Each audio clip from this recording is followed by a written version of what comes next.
Bakit, Kimi? Anong status mo ngayon?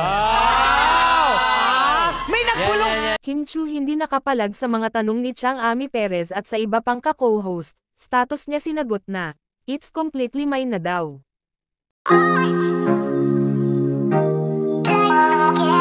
Gulat na gulat si Kim Chu sa biglang tanong ni Chang Ami Perez, kung ano na nga ba daw ang status ngayon ni Kim. Dito nga biglang natahimik si Kim Chu, na parang nalilito kung sasagutin ba niya o hindi.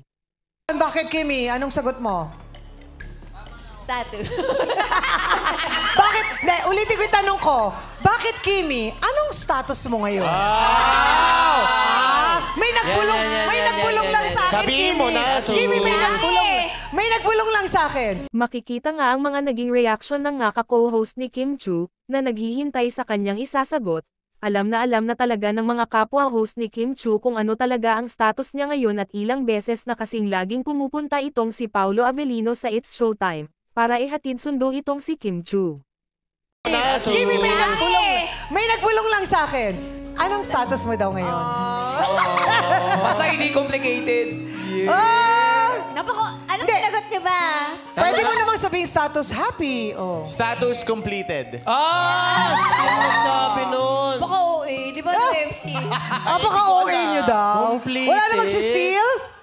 Hindi naman nakawala si Kim Chu sa kanyang bestie na si Darren Espanto, kung saan ay humirit pa ito para bookingin si Kim Chu.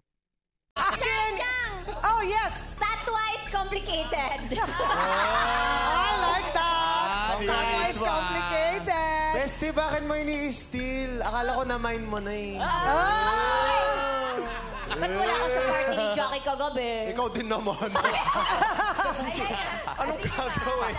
Nagkabukingan nga si Kimi at si Darren Espanto kung saan ay wala nga sila sa naging birthday party ng kanilang kasamahan na si Jackie Gonzaga, kung saan nga ay busy si Darren dahil may mahalagang lakad ito, at si Kim Chu naman ay kasama niya si Paolo Avellino. Kaya natahimik na lang si Kimi dahil kung ano pa ang masabi ng kanyang bestie na si Darren.